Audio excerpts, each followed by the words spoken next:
Greetings, my brothers and sisters.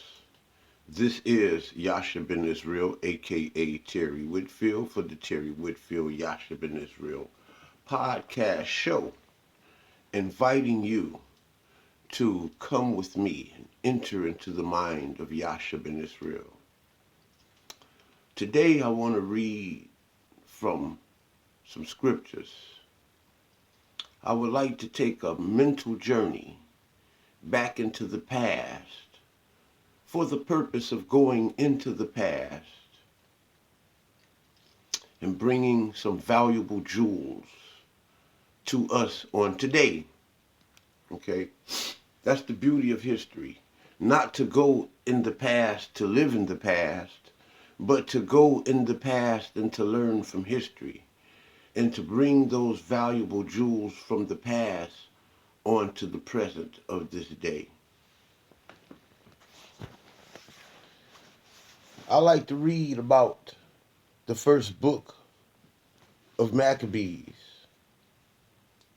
The two books of Maccabees records a fierce struggle of Jerusalem to resist absorption into the Hellenistic world from 167 to 151 BC. The kings of Syria, attempting to unify their empire, profited from factions within Judaism to try to stamp out the Jewish way of life. Elsewhere, this attempt to impose a Greek-style religion and culture was universally successful, and Judaism might well have perished with the local religions and cultures, the other local religions and cultures. But the attempt produced a furious opposition from all those faithful to the Jewish law. The opposition was led by Mattathias and his son, a priestly family from a small village on the coastal plain, who soon became known as the Maccabees or Hammers. They set out their task with a reckless courage and faith in the unfailing help of their God. It soon became clear to the champions of the law that political independence was a necessity. It soon became clear to the champions of the law that political independence was a necessary condition for religious freedom. Political independence was a necessary condition for religious freedom. The story of the 40-year struggle to establish this independence is the theme of First Maccabees. The author writes with a winning admiration for his heroes and an uncompromising commitment to the Jewish values. The account was written in Hebrew probably around 100 BC, but exists now only in a Greek version. There is a good deal of overlap with Second Maccabees, which covers part of the same period but from a different angle. Dates in First and Second Maccabees are reckoned from 312 BC, the year of the foundation of Antioch.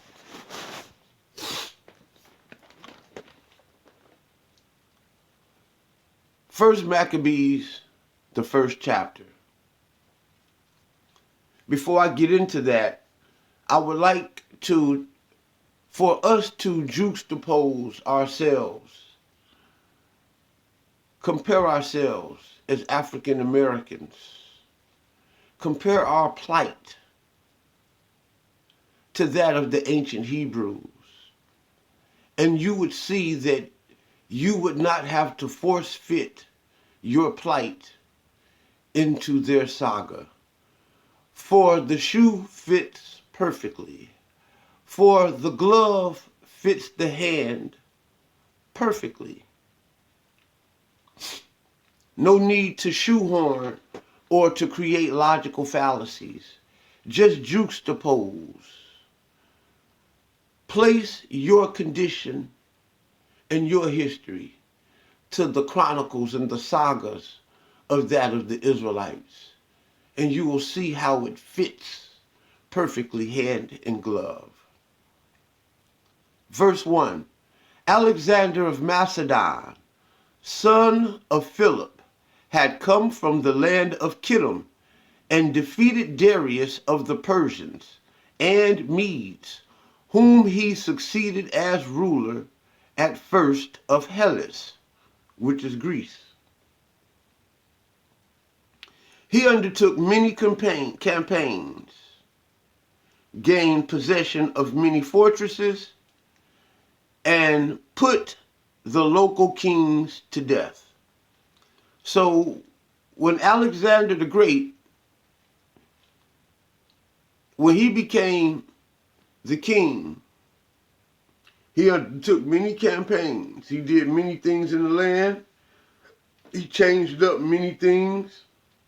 And he took possessions of many of the fortresses of the lands that he conquered. Okay? And he put the local kings there to death. That was the first thing he did. But before I go further, I would like to let you know that most of the stories of Alexander the Great is considered satire or romance literature, you know, which means that they have taken the stories and they romanticized it. And you would find in Bigfoot stories in Alexander's stories of crazy things like him flying around and on carpets and him fighting with Bigfoots and Sasquatches and all of this type of stuff.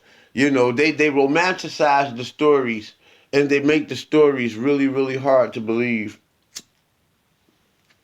Okay? So we see that Alexander the Great, when he came into play, he took on many campaigns and he gained possession of many fortresses and he put local kings to death. So he advanced to the ends of the earth, plundering nation after nation. The earth grew silent before him, and his ambitious heart swelled with pride. He assembled very powerful forces and subdued provinces, nations and princes, and they became his tributaries.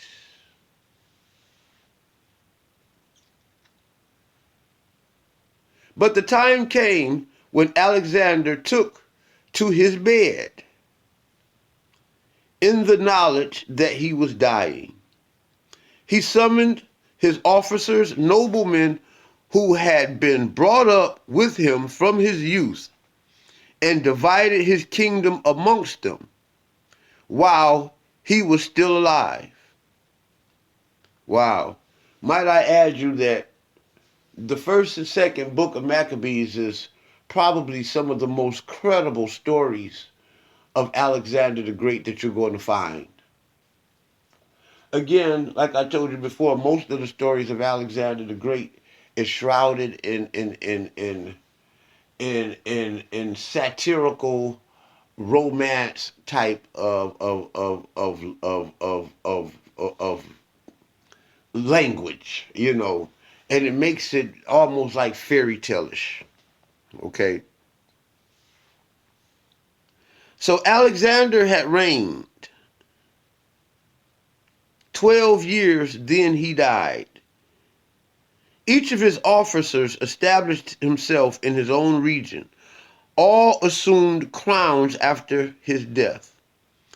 They and their heirs after them for many years, bringing increasing evils on the earth. We've always heard about Alexander's courage and how he put together many, many, many armies.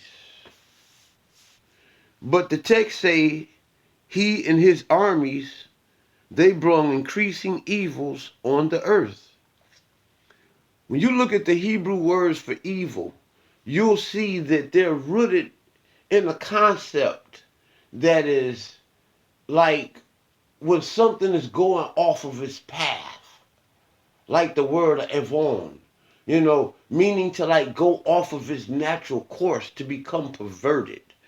These Europeans were amongst the first people to bring forth something new, something strange into the land. They perverted the land. Everywhere they went changing the religions and everything, the customs of the people, and we'll soon find out, From these, there grew a wicked offshoot, Antiochus Epiphanes, son of King Antiochus. Once a hostage in Rome, he became king in the 107th year of the kingdom of the Greeks. It was then that there emerged from Israel a set of renegades who led many people astray. Come, they say, let us ally ourselves with the Gentiles surrounding us. For since we have separated ourselves from them, many misfortunes have overtaken us. Wow. That reminds me of how when the children of Israel was in Egypt, and how when they left Egypt and how they went to Mount Sinai, how they began to cry out to Moses, Moses, what have you done of us? Have you brought us here to kill us? And they began to want to go back to the idolatrous ways of the Egyptians, because they began to feel a sense of great misfortune. Likewise, how many of the children of Israel and African Americans today feel a great sense of misfortune when they step out of the Anglo-Saxon American paradigm and enter into the Afro-Asiatic Hebrew paradigm. A lot of them sometimes begin to feel a sense of misfortune, especially if they were to get exposed to an Israelite organization that is really not a good one, But we can see how the reason why Israelites and African Americans, they like to hold fast, to the culture of the enemy. They do it for material gain. They do it for fortune. You understand? And they trade in their spiritual wealth, or what we have come to learn is sell their souls, to be in a political hotbed with the Gentile nations. And we're going to see how when we do this, what this does is weakens our nation, and it allows the enemy to come in and to subdue our nation. We sell our souls for money. We sell our souls for social and material gain. You see how when you juxtapose our history, we don't have to use the logical fallacy of shoehorning, because the foot fits the shoe as well as the hand fits the glove. No struggle, easy fit. Okay?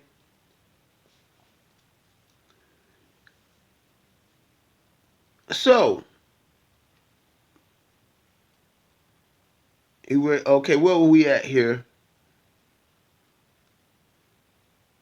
Going down to verse 11, we talked about how a renegade group of Israelites said, came and said, come let us ally ourselves with the Gentiles, the white man, or the black man that was non-Israelite. Come let us ally ourselves, you know, with these peoples, for they were feeling a sense of regret for since they separated themselves from them, how they had, began to get a great sense of misfortune from doing that, how they felt like they was not prospering, in the land.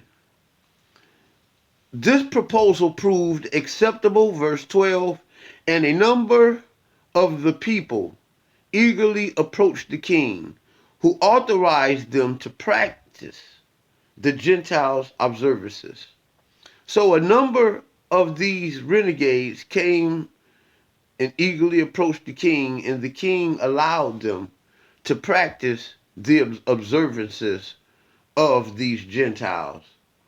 Now, you see, this is what happens when the leaders and the elders spring forward and give you permission to do that which you ought not to do, that which is unfaithful. The word aman, the root word of faith.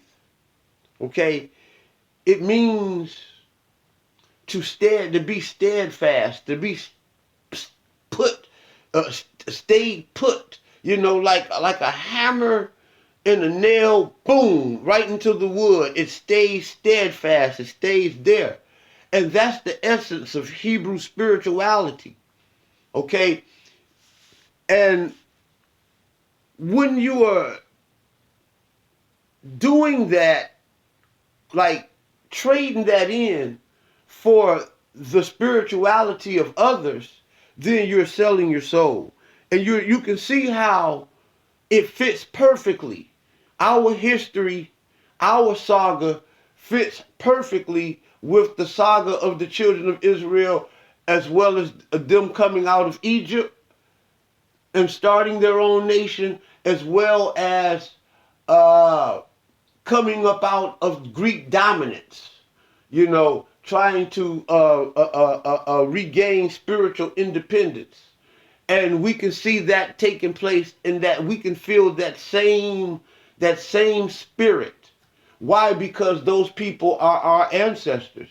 For again, we do not have to force fit our history and our saga. All we have to do is juxtapose it, and we'll see that it fits perfectly.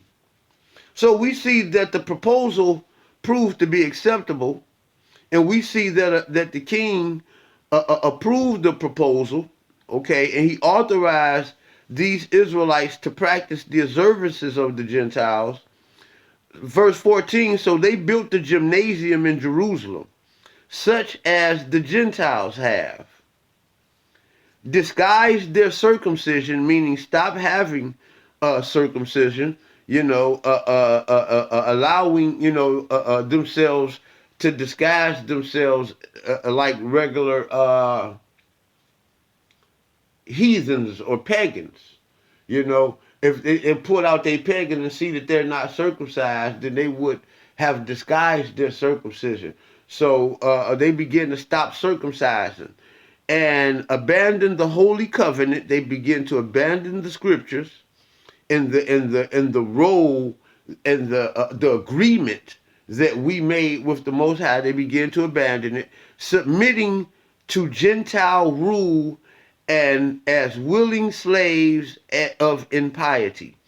In other words, they became coons, pretty much. The best, easiest way to say it is to use our lingo to describe our plight, okay, and our saga, okay. And basically, what has happened, the children of Israel begin to stop circumcising, so they can hide their circumcision, so they can hide their covenant, so they would not be easily recognized amongst Gentiles. and they began to hide their covenant that they made with the Most High. They began to abandon the agreement, okay, and they began to start submitting to the rule of as willing slaves of impiety, meaning that they pretty much turned into coons. Okay, once Antiochus had seen his authority established, he determined to make himself king of Egypt and the ruler of both kingdoms. He invaded Egypt in massive strength with chariots and elephants and cavalry and a large fleet. Mind you, this had happened just prior, in the same region, in the same area, amongst the same people now. Okay, understand that Egypt was a metropolis. Okay, the Middle East, all of those areas were metropolises, and they were frequented often by the Greeks, the Babylonians, the Assyrians, up until this day anyway. The Canaanites, the Israelites, they all frequent, the Cushites, they all frequent, the Greeks, you know, they all, up until this day, had all frequented this particular area. So I'm saying that to say that Hannibal Barca got his techniques with the elephants of conquering Spain and France. And on his way to conquer Rome, he got that technique from Alexander the Great. And this is why it's important to learn history, because if you want to know something about the ancient world, all you have to do is read the ancient writings of the ancient world, and the ancient world will let you know how these things had taken place. And when you see how when countries invade other countries, they learn heavily from the tactics that was used, okay, previously to take down these other nations, from the histories of the wars that had taken place prior to their existences. Okay, so we can see here that Hannibal Barca learned just previously, because Hannibal Barca turned around and did the same thing. He had taken back that which the Greeks had taken, and he did it the same way that they had taken it, with elephants and chariots, you know, and a large fleet. Verse 18, Alexander, he engaged Ptolemy, king of Egypt, in battle. Okay, and Ptolemy, excuse me, that was Antiochus. I'm sorry, wasn't that Antiochus? Yeah, Antiochus. Antiochus engaged Ptolemy, king of Egypt, in battle, and Ptolemy turned back and fled before his advance, leaving many casualties. Now, I was in a recent debate with Chris Harris and some dialogues with Brother Reggie and Garfield. And between these men, the idea and the concept had came up, you know, about, it was really Chris Harris, about Africans enslaving Africans, okay?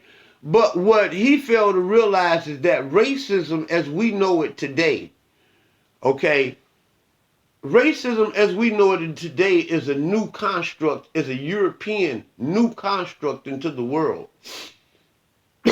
White supremacy is a new construct into the world. People didn't look at each other, at their races, at their colors, you know, to distinguish themselves from others. They were pretty much a very homogeneous or a tribal people. They dealt with their kinsmen and the people that were a part of their culture, their religions, and things like that.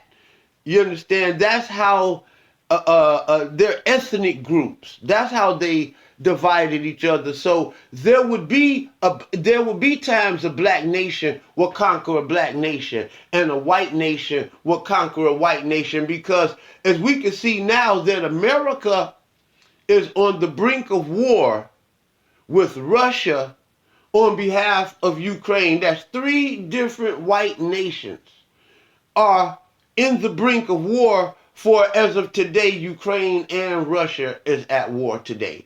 So these people they're fighting over democracy that America is trying to dump off into the Ukraine, which was once, prior to America dumping this democracy off into the Ukraine, it was once a Roman communistic province. Okay? So you can see that these people were fighting over political powers and religious and cultural powers more than they were fighting, as they are to this day, than over race, whether you was white or black. The idea that black on black, Africans enslaving Africans, that very clause, that very premise is logically fallacious. It is known, it would be known as an improper logical fallacy. So we can see right here that Antiochus Epiphanes, when he came to rule over Egypt, in Greece, basically Egypt, we can see here that Ptolemy came up and he rose up against Ptolemy, okay, which was the previous man that Alexander the Great had set into play. When he talked about earlier, how they came to be after Alexander the Great, it was Ptolemy. Ptolemy was ruling, and we see his own Greek brother, Antiochus Epiphanes, came up and overthrew the Ptolemaic empire, So in verse 19, we see fortified cities of Egypt were captured, and Antiochus plundered the country. After his conquest of Egypt in the year 143, Antiochus turned about and advanced on Israel. Antiochus, after he conquered Egypt, then he turned around and went back and advanced on Israel and Jerusalem in massive strength. Insolently breaking into the sanctuary, he removed the golden altar and the lampstand for the light with all its fittings, together with the table for the loaves of permanent offering, the libation vessels, the cups, the golden censers, the veils, the crowns, the golden decoration on the front of the temples, which he stripped of everything. Now, we're talking about the libation vessels. A lot of people don't know about the libation vessels, that the children of Israel poured libations in the temples. While a lot of people think that that was strictly a Kemetic or Egyptian or an African ritual, it was really an Israelite ritual. And this is the reason why when a lot of travelers and explorers went into Western Africa, they saw these traditions that were purely Hebrew traditions, because the pouring out of libations, as we can see, was an Israelite tradition. You see how I'm going back into the past and bringing out valuable jewels and treasures of the future? And we see how Antiochus came in and stole the libation vessels. So the children of Israel was pouring out libations, okay? He made off with the silver and gold and precious vessels, like as in the libation vessels. He discovered the secret treasures and seized them. And removing all of them, he went back on his own country. Excuse me. And removing all of these treasures, he went back to his own country, having shed much blood and uttered words of extreme arrogance. There was deep mourning for Israel throughout the country. Rulers and elders groaned. Girls and young men wasted away. For women's beauty suffered a change. You see what happened when the children of Israel went against their God, their power, when they traded in, when they sold their souls and wanted to be like the Egyptians or wanted to be like the Greeks. They sell their souls, and their own beauty and their own natural wholesomeness wastes away. Okay, they said that the woman's beauty had suffered a change. Every bridegroom took up a dirge. The bride sat grief stricken on her marriage bed. Mm. So basically, they basically was talking about how this basically is saying how the Zana laws, the Hebrew laws, were forsaken. God's laws were forsaken. People were having sex, and a lot of fornication was taking place, premarital sex. That's pretty much what it was saying there. By the time you talk about the bride sat grief stricken on her marriage bed, meaning that a lot of men were having sex before they were supposed to in their marriage practices. Maybe they was having sex before the dowry. Maybe they were having sex somewhere in the betrothal, or, something like that. Uh, and some will even just have, which caused a lot of times the marriage not to even take place, and for them to go on and be with other people, and it caused women to become harlots, to marry as non-virgins. Okay, the earth quaked because of its inhabitants, and the whole house of Jacob was clothed with shame. Because they began to the holiness and the sacredness that made them and gave them their power and their strength and made them a shining glory was all traded in for the lifestyle and the practices of people that they were just force fitting their lifestyle into the way of the Egyptians, the way of the Greeks, and the way of the Americans today. So 2 years later, the king sent a Mesarch through the cities of Judah. He came to Jerusalem with an impressive force, and addressing them with that appeared to be peaceful words. Okay, he basically, the king of Antioch sent the Mesarchs, into Jerusalem, pretty much his messengers, his ambassadors, into Jerusalem, and with a nice little army and a nice a pomp and circumstance, almost pretty much how the Americans did the Indians, and how you see when they have their treaties, they come over to each other, shaking each other's hands with words of peace. You see, it says here in 30 and addressing them with what appeared to be peaceful words, he gained their confidence, and suddenly he fell on the city, dealing it a terrible blow and destroying many of the people of Israel. This is how these Europeans come in. They come in with words of peace, peaceful words, and they gain your confidence. Once they gain your confidence, then get ready for the death blow, because they getting ready to come in and take everything. They getting ready to dominate you. So he pillaged the city and set it on fire, tore down its houses and circling walls. So when we look back into history and you read people like Israel Finkelstein, and they say things like, there's no evidence of large populations living in Israel in ancient times.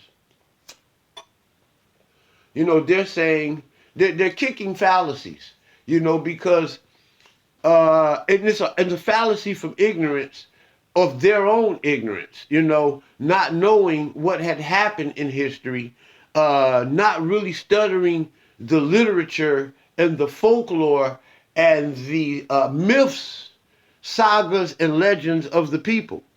For we can see right here, we see that in many times that the people who came and plundered and pillaged the land, as we see in verse 31, he pillaged the city and set it on fire and tore down its houses and encircling wall. And he said, took the women and children captive. In other words, made the women and children slave and commandeered their cattle. He took the cattle and put them on a steer. He steered them on out of the land.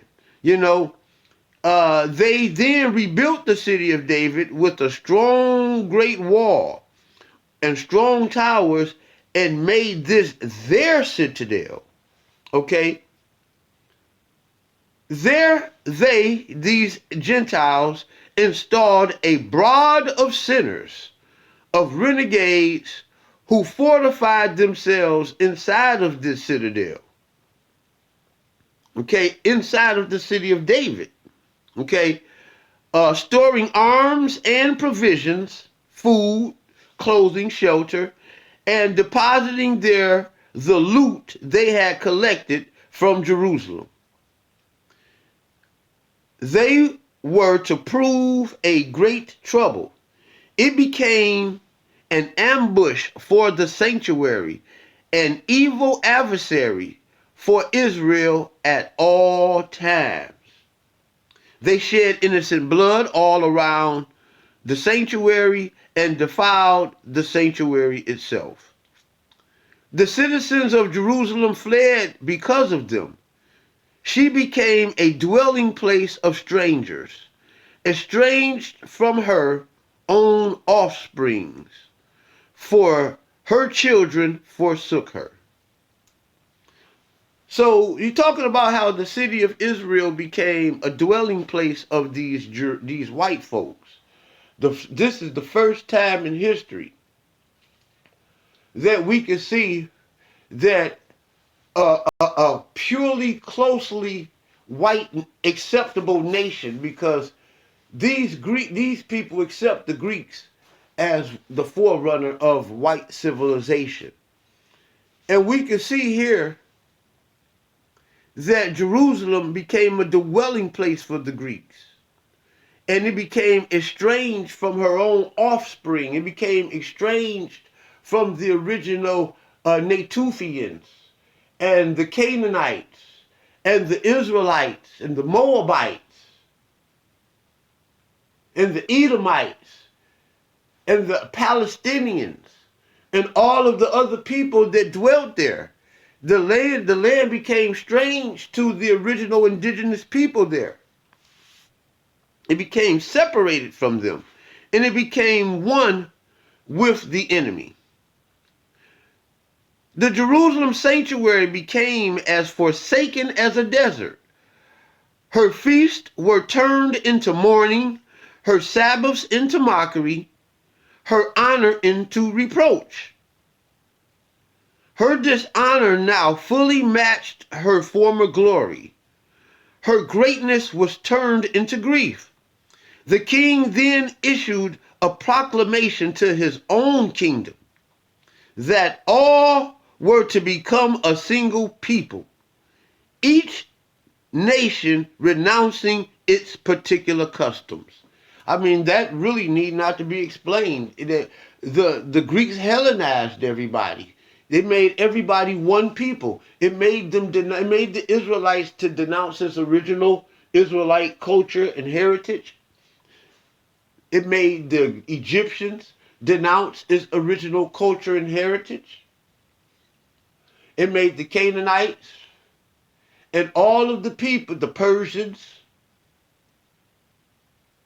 the Babylonians, all of the people who they conquered, they made them all Hellenized. They all made them all become Greek and to abandon their original culture. Okay. Her dishonor now fully matched her former glory. So basically, it talked about how the children of Israel's dishonor now matches her former glory. And it reminds me of now how the African Americans' dishonor now matches our former glory. Our glory existed in the great nations of ancient Kemet. Our glory existed in the great nations of ancient Canaan, and the Girgashites, and the Amorites, and the Hittites. Our legacy dwelt in Ugarit, in Sumer, in Babylon, in Assyria. Our legacy was glorious. For all of those people have been found to have E1B1A, and all of us have found to be the ancient rulers of the ancient world. The ancient glory of our past has matched our current dishonor. Our current dishonor today has matched our ancient glory of the past. If you can see how when you juxtapose, when you place our history right next to theirs, it easily fits in like no other people on the planet of the earth. You don't have to shoehorn it like the European Jews have to do their history.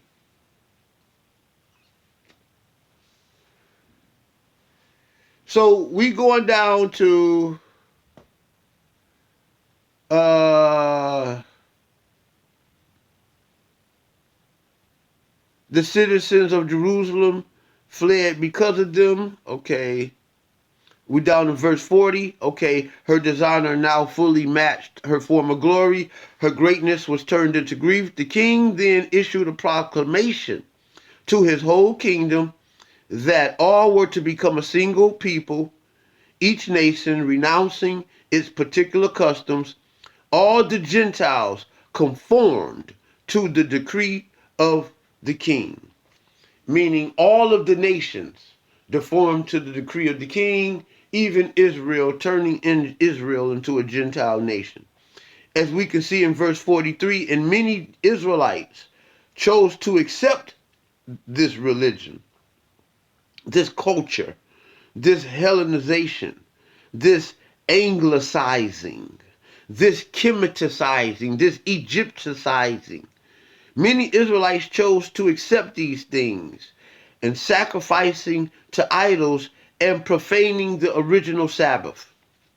The king also sent edicts by messenger to Jerusalem and to the towns of Judah, directing them to adopt the culture and customs foreign to Jerusalem, foreign to Israel, foreign to the country, banning burnt offerings, sacrifices, and libations. I told you that libations was a Hebrew culture. It did not start, it may have started with Kemet because Kemet was older, but it was a practice that was practiced amongst all of the E1B13 holders. They were banning the sacrifices and the libations from the sanctuary, profaning the Sabbaths and the feasts. So we see that the libation pouring was a part of the sanctuary duties and the sanctuary rituals. They were defiling the sanctuaries and every holy thing. Okay, building saint altars, shrines, and temples for idols, sacrificing pigs and unclean beasts. So we see now that they were having the good old barbecue, because you notice after we sacrificed the animal, many of the feasts, especially like on Passover, we ate the sacrifice. So you see that they was having the good old barbecue, and this started for the first time in our records with the Greeks when they profaned the temple and they had the good old pig barbecue inside of the temple.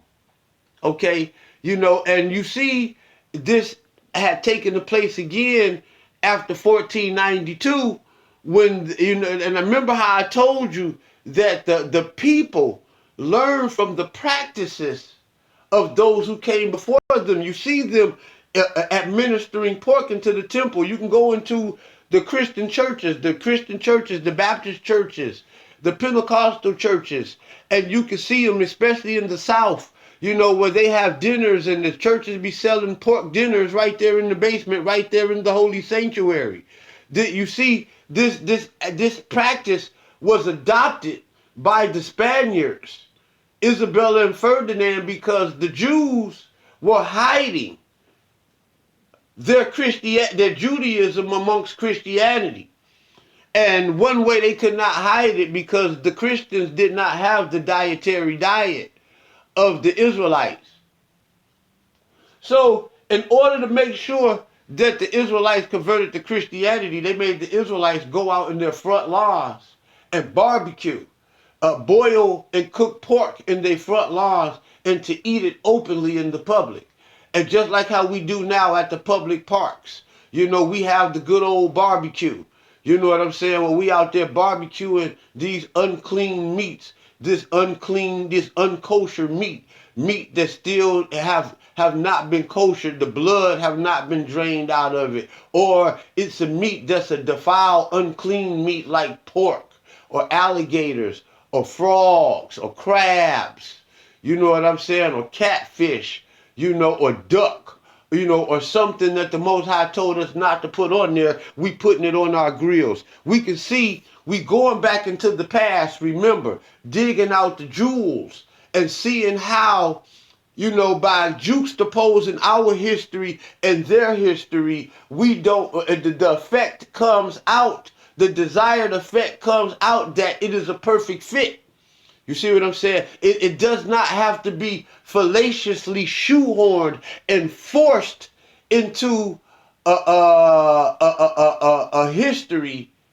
Our events and history does not have to be forced into the history of the past. It fits perfectly. So we going back into history and we seeing how the churches today, the history of how the churches today allowed their people to eat the pork. You know, because it first happened when the Greeks came into the land and defiled the temple and allowed their customs, the eating and the sacrificing and the cooking of these unclean meats into the church, into the synagogue, into the temples. Okay? And ultimately into our bodies, because in the New Testament it said the body is the temple of the Holy Spirit. The body is the temple of God. Okay? The body is the temple of holiness. So if the body is the temple, more so or equal to the actual temple before the Romans tore it down, because when that statement was coined, the temple was still erect. So it was said that the body was the temple of the Holy Spirit. We can see that it was through the Greeks that we began to defile the temple of the Holy Ghost. It was through the Greeks that we began to defile the body. Okay? The temple of God. And the body as well, because in the temple of God we ate the sacrifices a lot of the times of the meat that was sacrificed.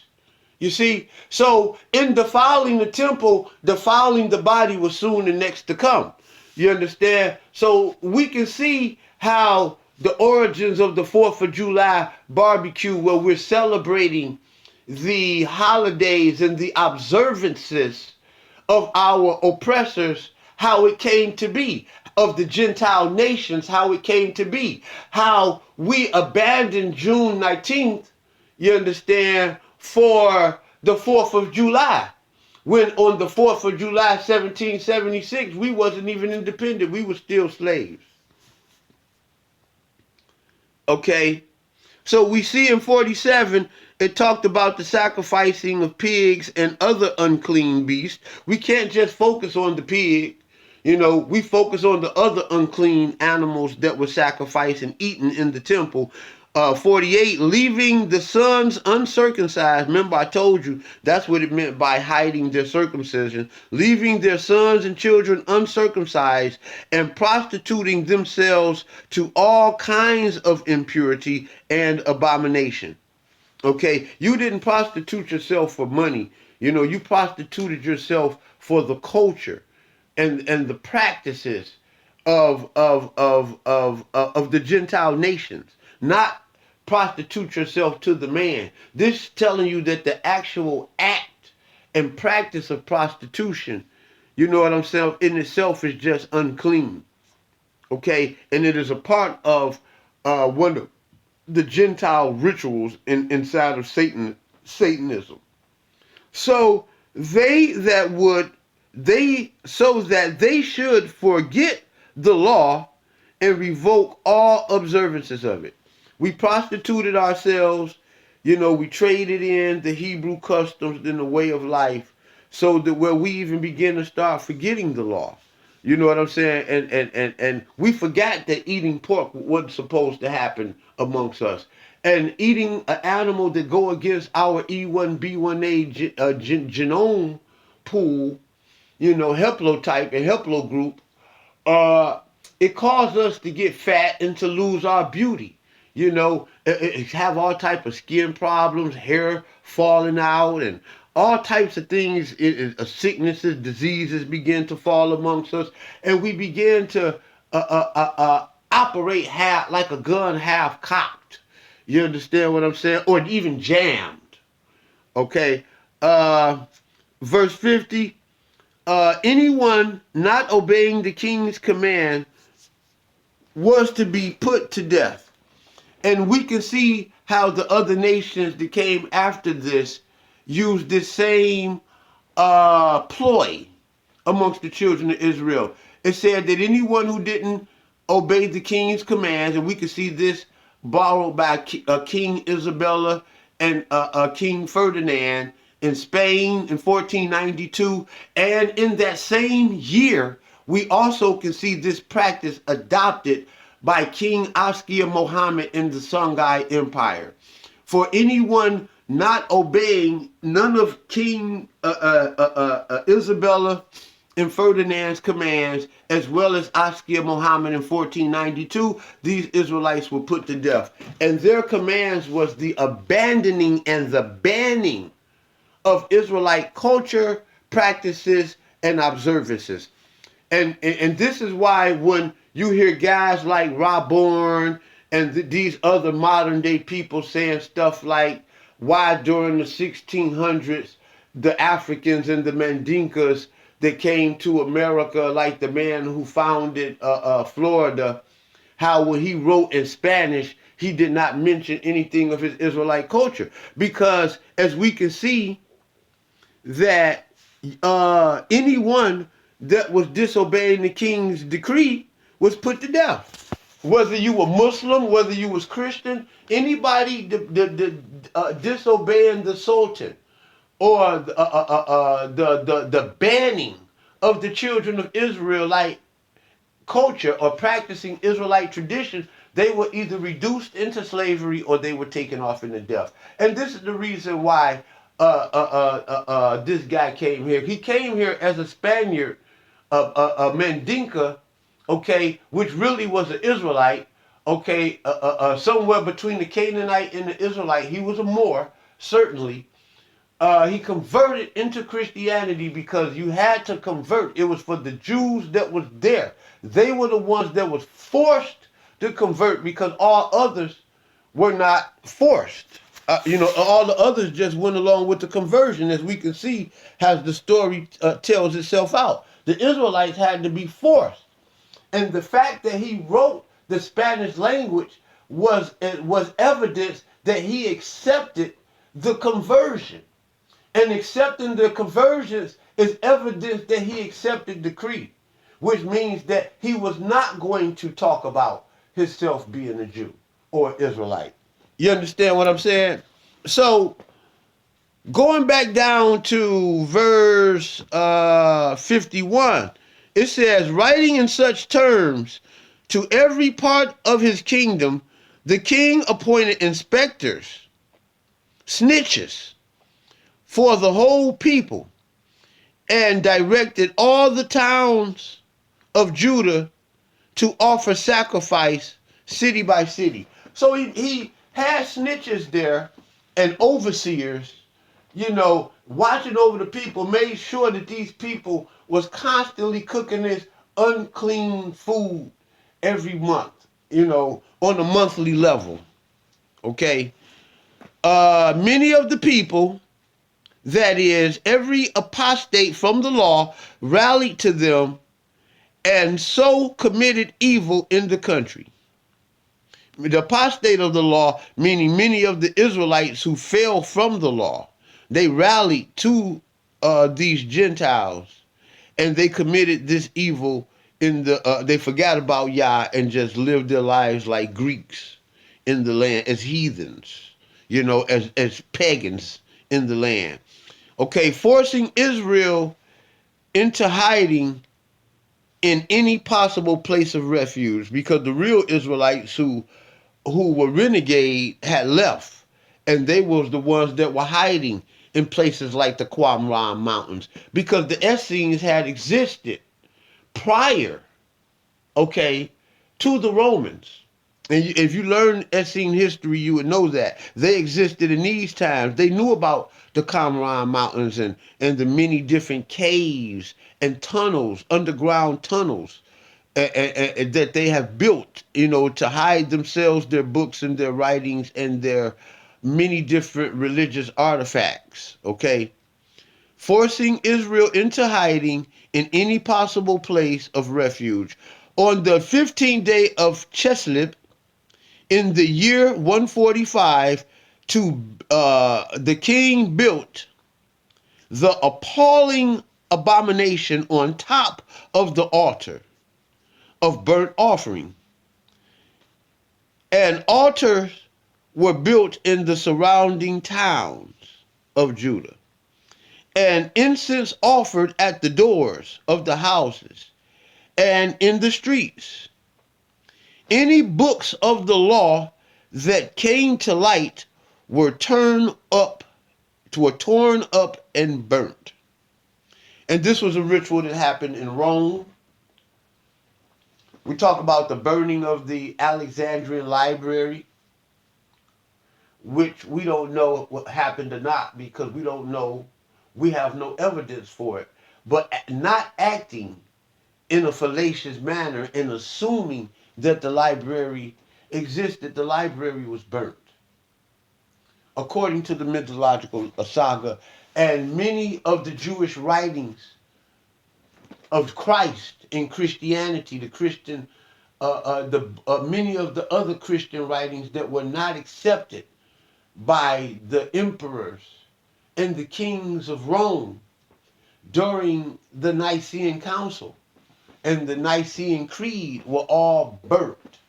You see? So we see this practice of the burning of the Israelite records. And it was during the time of these burnings that we don't see no more records. This is the reason why the Septuagint in Greek exists as the oldest record, because this record was said, according to the legend, to have been sanctioned by the Ptolemies. Okay? According to the letter of Aristides. So you will see that according to the ancient documents, you will see that it was this practice of burning and destroying Israelite temples. This wasn't the first time that the Israelite fortresses, cities, and temples were burnt down. They were burnt down during the period of the Assyrian-Babylonian conflict. And that practice of his writings and reliefs and relics, and things like that, is precious items, were taken and stolen and plundered as well. So we can see the answer to the question is why they don't ask why we don't have any records. They say that because we don't have any records, they didn't exist. But our stories, and we have documents saying that most of our records perished. Okay, they perished throughout the annals of history, basically. Some were old because they were written on parchment and leather due to some just did not survive the weather and the conditions, and they just rotted away. Others were burnt and torn up and just literally destroyed. Okay, so this is, you can give them this if they go there for with you. This is kind of long, but I promise you I don't have 10 more verses. And if you can just stay there and bear with me, I promise to make it packed with informational that makes it worth your stay and your listen. For any man who listens to this, you will be blessed greatly and you will learn much. Okay. So we see in verse 56, any books of the law that came to light were torn up and burnt up. And so this is Malachi 1:56. 57, whenever anyone was discovered possessing a copy of the covenant or practicing the law, the king's decree sentenced him to death. Month after month, they took harsh action against any offender they discovered in the town of Israel. Remember, I told you that anybody that was not practicing the pagan way and that was rebellious and kept holding on to their soul. You see, because your religion and your spirituality is your soul. It is your moral compass. Okay? And when you give that up, you are actually giving up your soul. Okay? You're giving up your gut. Okay? You're giving up that which is the essence of your life, your soul. Your rakia, nephesh. Okay? So say on the 25th day of each month, sacrifice was offered on the altar erected on top of the altar of burnt offering. This was that abominable thing that was talked about in a couple verses earlier, that was happening in the temple. Women who had their children circumcised were put to death according to the edict, with their babies hung round their necks. So they hung the babies around the necks of the women, like how we walk around today with these big chains and you got that big medallion. Well, they had killed the woman and they had their babies hung around their neck. And that's abominable, even if they left the child living on his dead mother's neck, or if they had both of the mother and the children there just dead, with the child hanging around the mother's neck. And the members of their household and those who had performed the circumcision were executed with them. So any of the people that were caught practicing Judaism, circumcision, had the law or the Bible or the Tanakh, the Mikra, the Torah, any Jewish writings, because they had did away with the Hebrew writing, and now they're writing in Greek. So if you was caught with Greek Hebrew amulets or anything like that, you were automatically killed. Okay. Yet, 62, verse 62, yet there were many in Israel who stood firm and found the courage to refuse unclean food. For like today, there are many who are coming out of this heathenism and this paganism. Many of us are standing firm, and many of us are finding the courage to refuse the unclean foods. They chose death rather than contamination by such fear or profanation of the Holy Covenant, and they were executed. It was a truly dreadful retribution that visited Israel. I thank you for listening. I like for you to subscribe to my channel, like, share, and subscribe. And if you can and will, donate to my ministry. That is at $YASHABEN